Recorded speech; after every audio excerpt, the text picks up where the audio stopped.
Puis on reste dans le monde judiciaire avec les suites du procès des attentats de Paris, avec le très attendu interrogatoire de Salah Abdeslam hier sur la journée du 13 novembre 2015. Alors contre toute attente, le principal accusé a fait valoir son droit au silence avant de fournir quand même quelques explications.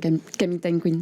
Oui, c'était vraiment une date très attendue pour les parties civiles. Certaines avaient fait spécialement le déplacement. Beaucoup attendaient des réponses à leurs questions sur les détails ou encore sur les derniers préparatifs du commando terroriste.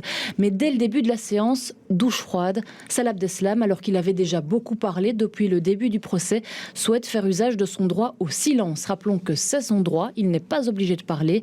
Le président essaye quand même, rien n'y fait. Certains avocats des parties civiles montrent leur déception, le traitent même de lâche, jusqu'au tour de l'avocate Claire Josserand-Schmitt. Et c'est bien là la force de l'oralité des débats. Elle réussit à lui arracher quelques explications. Et justement, qu'est-ce qu'on a appris de ces explications, de ces déclarations ?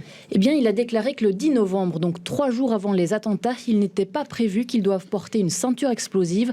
On lui avait dit qu'il partirait en Syrie car il avait aidé l'État islamique.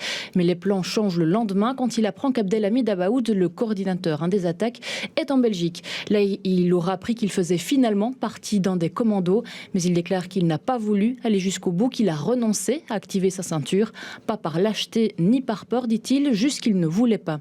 Et là, l'avocate le met face à ses contradictions. Elle lui demande « Pourquoi vous avez dit à vos frères que la ceinture n'avait pas fonctionné ? Est-ce un mensonge ?»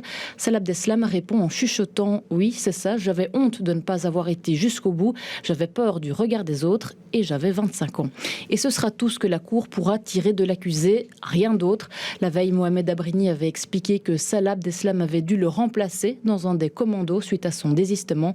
Il n'a ni confirmé ni infirmé les dires de son ami. Merci beaucoup Camille pour ces explications.